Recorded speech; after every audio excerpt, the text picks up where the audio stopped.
Hello and welcome to the first in our series of talks during November 2020. This talk is all about the collections at Wycombe Museum. So it's a fairly brief overview of the collections that we have and why we have them. So yeah, it's fairly light, fairly brief, nothing too in-depth. And yeah, so I put up this slide of the entrance foyer at Wycombe Museum. Sadly, we're not open at the moment due to the lockdown, but I've put in this slide of the three objects in our entrance foyer because they really sum up our collection. So there's a chair there, a Windsor chair from the area, which I think most people would be not too surprised to see that we have, because we're really well known for our furniture collection, particularly the chairs, so much so that people often refer to us as the Chair Museum, although that's not technically our name. We also collect social history from across the Wycombe district and art as well. So the art here is represented by an engraving of the grounds at West Wycombe Park, and the social history by the bicycle, the velocipede. And I think the art, the reason for having that particular print there is it's reflective of the fact that we don't just collect from High Wycombe, we're not High Wycombe Museum, but we collect from the wider Wycombe area. So that includes Princes Risborough, Marlow, Stokenchurch, and lots of the surrounding villages. Now, the collections, this talk is about the collections, the museum collections, the objects, the artifacts, they're absolutely at the heart of everything that we do. In fact, we wouldn't be a museum without the collections. It's having those collections and the displays of those, the looking after them for future generations, and displaying them and interpreting them and having them available for people to come and see. That's what makes us a museum. We wouldn't be a museum without that. They're held in trust for this generation and for future generations. So if you live locally, you actually have a stake in their ownership. We look after them on your behalf. So I'm going to talk about the early days of planning the museum and how the collection came to be in the earliest days. So we have in our art collection this oil painting of James Olaf Griffiths. This is from, well, originally this painting hung in the library because this man set up the first public library and museum for High Wycombe. Wycombe was relatively late to get both a public library and a museum, and it's thanks to this man that they were both set up, and he set them up jointly, really. They were intrinsically linked from the earliest days.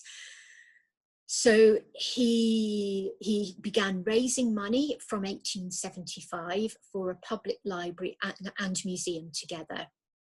He asked local people for donations, so gifts of a book or an artifact or money to help set up the museum and library. He very much believed that the museum was there for the good of local people, as it still is today, and he very much had the education and enjoyment of working people in mind. He hoped that the museum would become an alternative to the pub, for somewhere for them to go, and that therefore they would drink less and be educated more. Now, these days, we don't necessarily think that the two have to be mutually exclusive.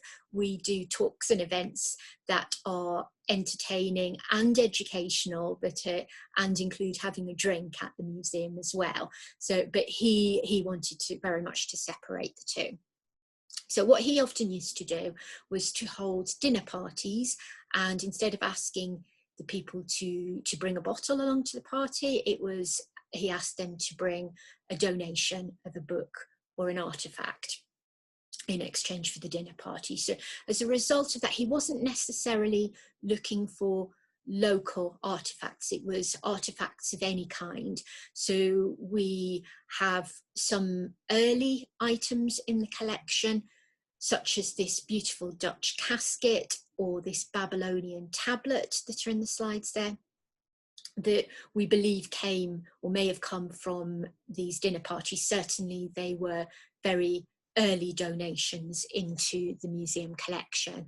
And I think it's very important really to remember that not just that the museum is there for the benefit of local people and visitors to the area, but that the collection itself wouldn't be there without the generosity of local people. And that's as true today as it was then. You know, it's very rare for us to actually purchase something for the collection, but we rely very much on the generosity of people who still frequently donate objects to our collection and enable it to grow.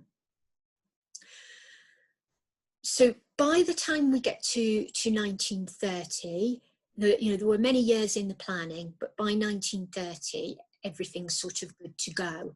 And we have a photograph there on the left from 1931, where they're actually laying the foundation stone, and then the opening event for the new museum and library. This is in Queen Victoria Road, down the hill from where we are now.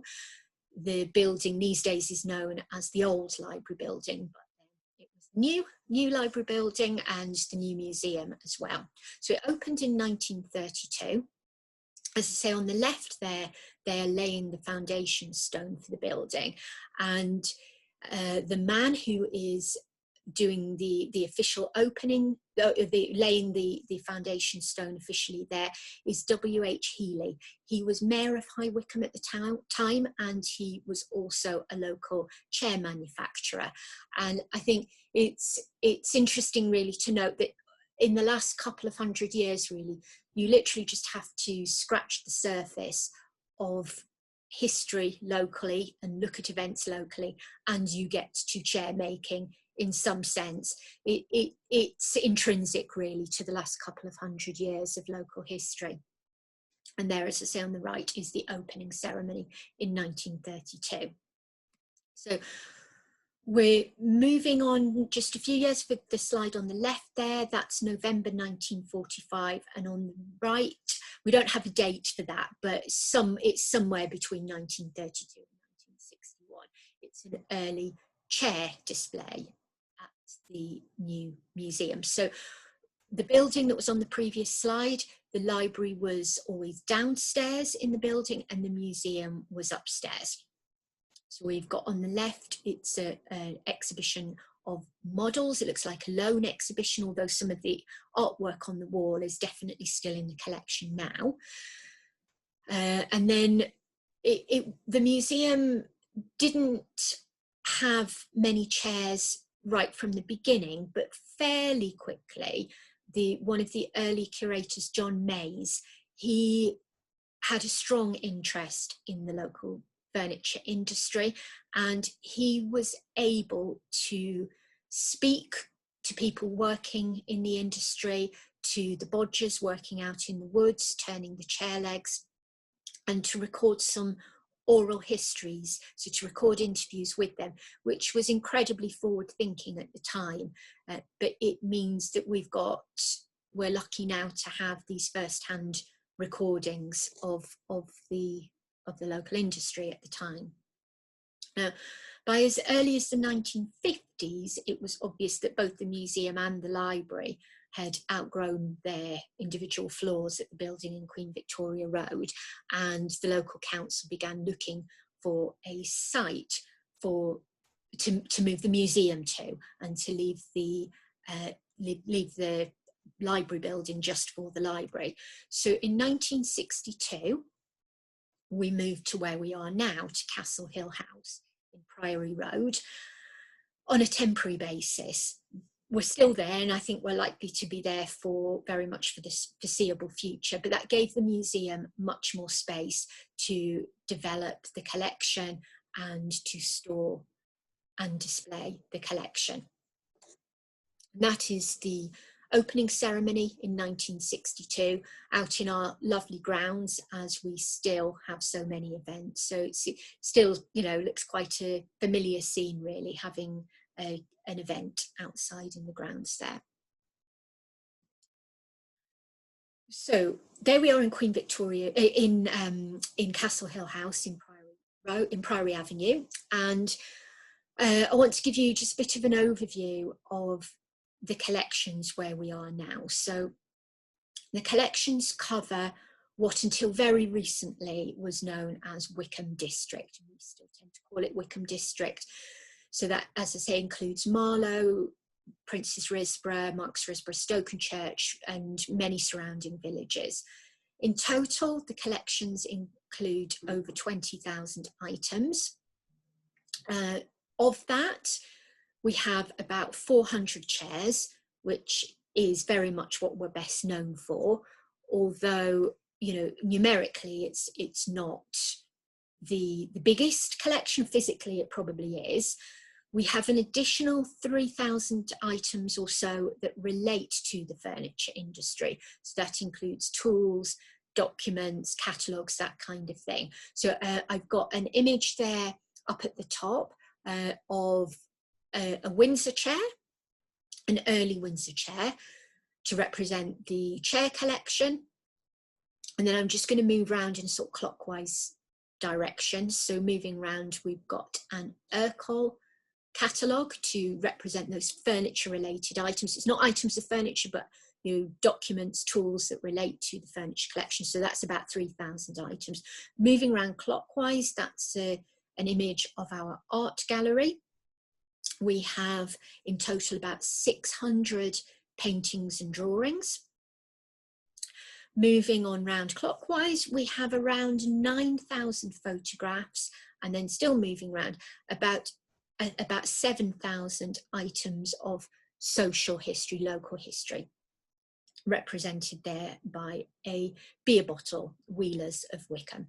And then that is our main collection. On top of that, we have around about an additional 200 items in what we call our handling collection. So it is what it sounds like. Those items can be handled in supervised situations, so reminiscence groups, schools, events, that kind of thing. So supervised, but those items can be handled, brings people, you know, even closer to the history. But those items are more replaceable. So if they get damaged or wear out, they can be replaced. So we, having given you that sort of very brief overview, I want to look at a little bit more detail into each area of the collection. So I want to start with the chairs, because that is what we're most known for. And we've got, again, this is really, you know, given the quantities of items that we have, I'm literally just skimming the surface just to give you an idea of some of the kind of things that we have. So I've started with important chairs. I've got a couple of, they both happen to be Windsor chairs, which is what we're best known for. And I'm going to be doing a talk a different week in November that will talk in some detail about the chairs and the chair collection and chair making. So we'll look at that in more detail another week, but just to give you an overview. So I've got on the left a wheelback Windsor chair stamped Jessup. So it's Jessup of Sheffield, which was the retailer, the shop where it was sold. The chair was made locally here in High Wycombe, but that chair is important because it has that label on it, which it demonstrates just how widely Wycombe made chairs, made it around the country, because High Wycombe did very much supply England and much further afield as well. On the right there, that chair is an important chair because it's a very early Windsor chair made in about 1740, and it's really relatively rare just because it is so early. But the fact that for this one, we know the maker that made it. So John Pitt, who lived in a little hamlet that's now part of Slough, we know who made it. Unusual, tells us quite a lot again about the history at the time. So he was a wheelwright, wheelmaker and Windsor chair maker, and he lived on a main route between London and Bath on that coaching route. And the painting, quite unusually, it's painted decoratively with the coat of arms of the city of Bath. So we believe that somebody, passing dignitary, was travelling between London and Bath and ordered this chair to be made. So important chairs, unusual chairs, these, in many ways. We also have a large number of quirky and unusual chairs. I'll just put a couple of examples in here. We have a one-armed chair. Both of these are, favourites with school visitors. School children tend to, when we ask them, very much assume that the one-armed chair must be missing an arm, and I think that's quite a sensible assumption. Lots of adults would think that as well, but no, it's not missing. It was made that way. It was made for soldiers to sit in so that their sword wouldn't get tangled up with the arm, so just the one arm. We've got this upside down chair because it can be turned upside down and used either way up. A garden chair, so again, one of the really popular chairs in our collection, but we have many more that are quirky and unusual and designed in particular ways for particular uses, but just a couple of examples there. We have a large number of children's chairs in our collection. I've just picked out a couple of examples here. We've got some really beautiful ones. Maybe I've not picked out the most beautiful, but they're ones that really tell stories. So we have I'll start with the one on the right there, the deportment chair. So that was made in about 1790. And the idea is that this seat is, as well as it being high, so the child could sit up at the table, wasn't just that they were sitting up at the table, but they had to sit up really straight and behave very correctly, and I'm sure not speak until they were spoken to.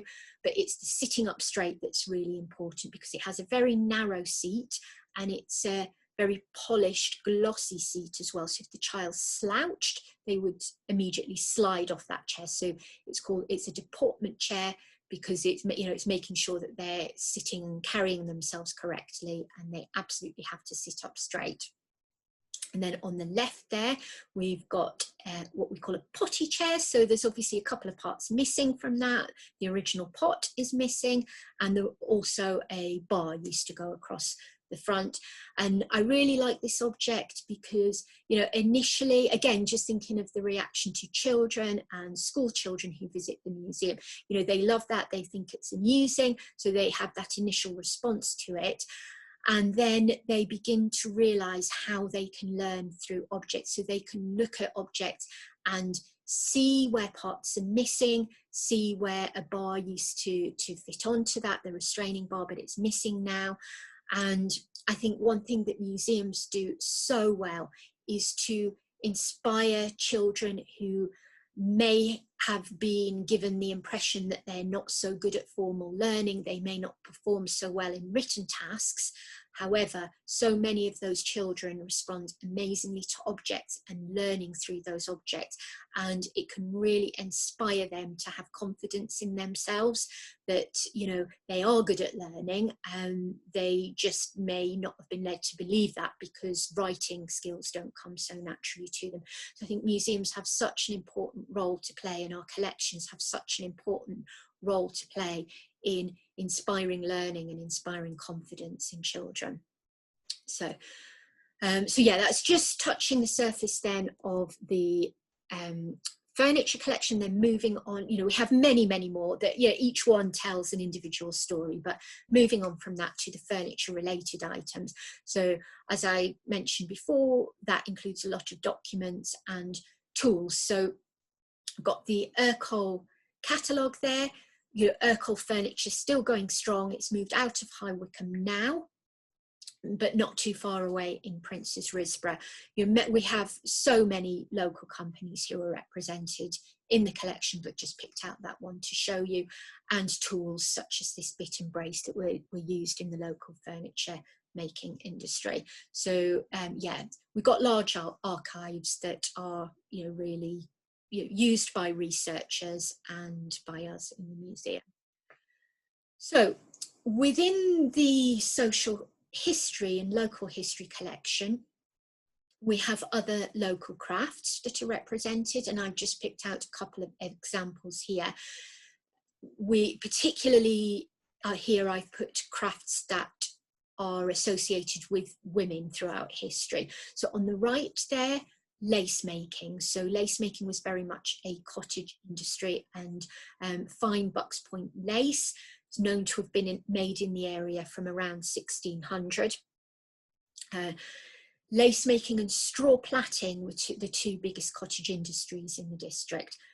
Women and children both worked at home to earn money for the family. And straw plaiting, so it's literally what it sounds like, it's plaiting straw together. That was then sold to middlemen. So they made most of the money, the middlemen. They would then sell it on to the hat manufacturers, the straw hat manufacturers in Luton. Luton was a big centre for hat making, and the plaited straw was then coiled into straw hats and bonnets for the hat making industry. And what I've got there is a straw splitter, and it's a really, small item, just a couple of inches high, sort of 5-6 inches high, and a straw splitter. So it splits the straw so that there's a little point in the middle that goes through the centre of the straw, and then the little blades that then divide it, in this case, into either 4 pieces or 5 pieces. And a tiny little item, but it changed the lives and the earning power of these women and children so much, because what was in demand was the fine straw plait. They could earn more money for that. And prior to the invention of the straw splitter, the straw had to be split by hand. It was fiddly, it was time consuming, but with the straw splitter, that was much quicker and easier to do and enabled them to earn more money. So yeah, really important item locally. Our social history items, our local history items, they date back to prehistory and right through to the modern day. So I've put in here, just to demonstrate that, an early prehistoric stone hand axe, which goes back to the early Paleolithic era, so the Old Stone Age. So would have been made and used by early humans. It's a little bit of a mystery, this particular item, because we don't actually know where it originated from. Almost certainly not the local area. It was found on a rockery in a garden of Rectory Avenue in 1938, but it's not a local stone, but it does have that local connection there. It's a bit of a mystery how it ended up in High Wycombe, but fascinating item. And then through to this Wycombe Wanderers rosette, which dates back from 2001, April 2001, and reads Wycombe Wanderers Football Club FA Cup semi-finalists from 2001. And then, yeah, I just, there's so many examples I could have picked out, but I picked out these beer and brewing items. So whereas High Wycombe is so well known for chair making, the big industry in Marlow, what Marlow's always been known through history, is beer making and brewing, actually. And Wethered's brewery there on the right is represented by that stoneware beer storage bottle. Wheelers from High Wycombe, or more recently Chiltern Brewery with the Bodger's barley wine there on the right. So yeah, beer and brewing, another local industry. So many more aspects of the local history collection, but as I say, this is just a brief overview. We do have many non-local items that tended to be collected quite early on, from James Olaf Griffiths and his dinner parties, and we've got the Babylonian tablet there, which was it's a clay tablet it's got one of the earliest forms of writing on it, cuneiform writing. So we've got some quite surprising items that we almost certainly wouldn't collect now, because we do have that very much local remit, but they're fascinating items to have in the collection now. And when the museum reopens, when things return to normal, that is on display in our galleries. We have photographs in our collection, and I've just picked out a couple here to show you. And again, you know, just remembering, you know, how furniture making is nearly always just there on the surface or just below the surface with local history. So we've got a photograph that shows a wagon load of chairs from 1895. This is Glenister's factory. The chairs wrapped in straw and packed onto this wagon, ready to be transported for sale. That would have been an extremely common sight at the time locally. Prior to that,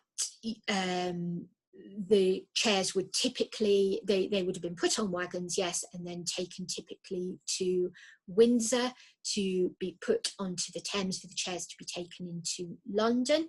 Later on with the railway, the chairs were taken to the railway, transported that way, primarily at this time by wagon. Looking at the slide there on the right, so that is a furniture factory, but it's taken during World War II, when so many of the furniture factories were taken over for the manufacture of wooden framed aeroplanes, so for the war effort. So mosquito planes were made in the furniture factories in High Wycombe. They had wooden frames, wooden bodies, and they use very much the same skills and materials as the furniture making. And yeah, mosquito was made locally, and this is the Parker Knoll factory in High Wycombe with those mosquitoes being made. So I want to move on then to our art collection, show you a couple of examples there. I've got Isabella and the Pot of Basil that was painted in 1919, which is a beautiful painting based on a Keats poem called about Isabella and the Pot of Basil, painted in a pre-Raphaelite style. Really beautiful, but had a bit of a gory story because that pot doesn't just contain basil, but it contains the decapitated head of Isabella's dead lover. So really, yeah, nasty story behind the beautiful painting. Then we have a portrait of the Earl of Shelburne. Both of these paintings have local connections, actually. The one on the left is painted by a local painter called George Grenville Manton, and it was owned locally as well before it was gifted to the museum. The artist on the right is Sir Joshua Reynolds, who was not local, but the subject of the painting, the Earl of Shelburne, William Petty, who was from Lokes Manor locally. He was MP for Wycombe and became Prime Minister, and was Prime Minister during the last few months of the American War of Independence. So yeah, so just a couple of examples there from our art collection. And then yeah, that just concludes really our quick overview of the collection. There will be further talks throughout November, and some of those will be looking at these areas of the collection, but in more detail. So do please look out for those. We'll announce those on our social media, particularly on Facebook. I hope very much that you've enjoyed the talk. If you have, please do consider making a small donation to the museum. There's details there of how you can do it. Do mention free talk in the message section if you do that. And yeah, thank you so much for joining. Thank you for listening. And I hope that you'll join us for some of the future talks as well. Thank you.